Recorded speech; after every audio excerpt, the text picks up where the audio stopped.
আজ বানাবো আলু পোস্ত। তো যার জন্য আমি আলু পোস্তটা বানাই, সেটা একটু তোমার সাথে শেয়ার করছি আমি কিভাবে বানাই।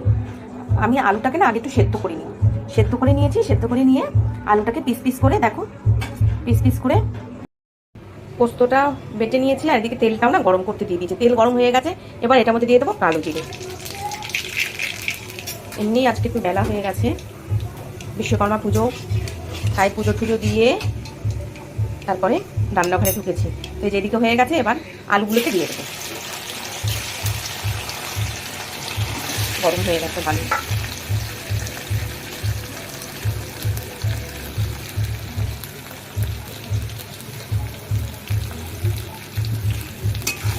কিছুই ব্যাপার নয়, কিন্তু রান্নাটা খুব ভালো লাগে।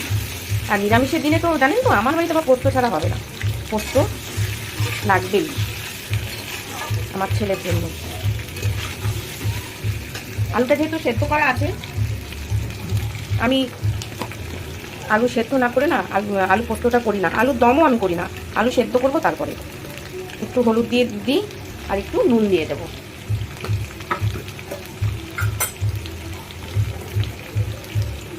এখন অল্প করে দিয়ে পরে দেবো। অনেকে না আবার হলুদ দেয় না, কিন্তু আমার মা বলতেন, আমার শাশুড়ি মা বলতেন যে একটু হলুদ দিতে হয় পোস্ত জাতীয় জিনিসে।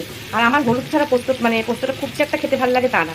আমি খেয়েছি, আমার বন্ধু আছে একজন, ওরা পোস্ততে হলুদ দেয় না, কিন্তু ভালোই লাগে খেতে, কিন্তু একটা দেখার দৃষ্টিতে একটা কীরকম জানি লাগে।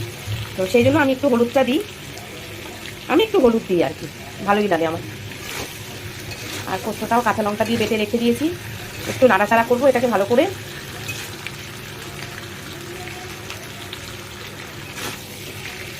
বিউলির ডালও খেতে খুব ভালো লাগে পোস্ত দিয়ে, কিন্তু আমার ছেলে খেতে চায় না। বিউলির ডালটা একটু লোদ লোদ হয় বলে ও পছন্দ করে না। সেই জন্যই আজকে ছোলার ডাল করেছি। বিশ্বকর্মা পুজো, নিরামিষ করেছে, তো কী রান্না করি এটাই ভাবলাম। কুমড়ো ফুলের বড়া করব, আর এদিকে ছোলার ডাল, আলু পোস্ত, আর রাখতে হবে লুচি। আর ইয়ে আছে, চুষির কাটা থাকে যে, অনলাইন থেকে ওটা কেনা হয়েছে। এই চুষিটা আমার ছেলে খুব ভালোবাসি, দুধে গাঢ় করে ওই চুষিটা করবো রাত্রে লুচি দিয়ে খাওয়ার জন্য। আর খেজুরের গুঁড়ো আছে, মানে পাটালি গুড় যেটাকে বলি আর কি। আমি না ওটা সারা বছরের জন্য স্টক করে রেখে দিই, একদম নিরামিষ থাকে। আমরা নিরামিষ আমিষটা একটু মানি, তো সেজন্য আমাদের অসুবিধাটা কিছু হয় না। নিরামিষ তাকে রেখে দিই ফ্রিজে। ওটা কিন্তু এমনি রাখা যাবে না, মোটামুটি 1 বছর তো খুব ভালোই থাকে। একটা সিজনে কিনি, শেষ হওয়ার আগ দিয়ে গুড়টা তুলে নিই, অন্তত 4-5 কেজির মতো। আর সারা বছর ওটা আমার চলে, ফ্রিজেই থাকে।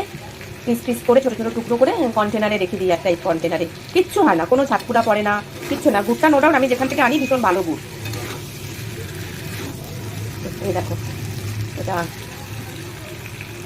হয়েই এসছে।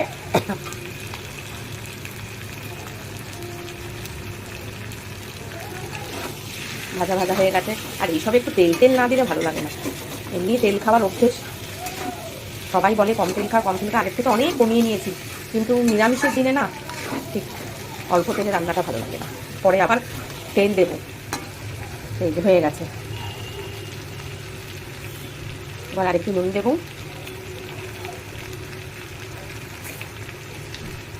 আর একটু হলুদও দেবো। টমেটো দিই না পোস্ততে, টমেটোটা ঠিক চলে না, বললামই পরিমাণ মতো দেবো হলুদ। আর দেবো এই যে বাটা পোস্তটা, এই যে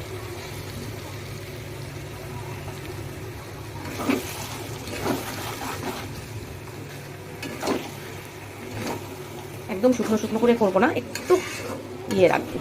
একটু কন্টেনারটা ধুয়ে নিই, মিক্সির বাটিটা একটু ধুয়ে তারপরে জলটা দেবো। ইজি জিনিস, সবাই পারে, এ নয় যে কেউ পারে না। যারা দেখছেন তারাও পারেন, সবাই পারে, এটা কোনো ব্যাপারই নয়। এই দেখুন, এই যে কাটা কাটা হয়ে গেছে। এবার এটাকে ঢাকা দিয়ে দেবো, এটা হতে থাকুক ততক্ষণ। চলো দেখি এবার খুলে, হয়ে গেছে মনে হচ্ছে। হয়ে গেছে, ব্যাস হয়ে গেছে। এবার শেষে যেটা করতে হবে টেস্ট আনার জন্য, বেশি টেস্ট হয় এটা করলে, সেটা হচ্ছে কাঁচা তেল দিতে হবে। তো আমি উপর থেকে কাঁচা তেলটা আবার দিয়ে দিই, দিয়ে গ্যাসটা অফ করে দেবো। আর কিচ্ছু করবো না।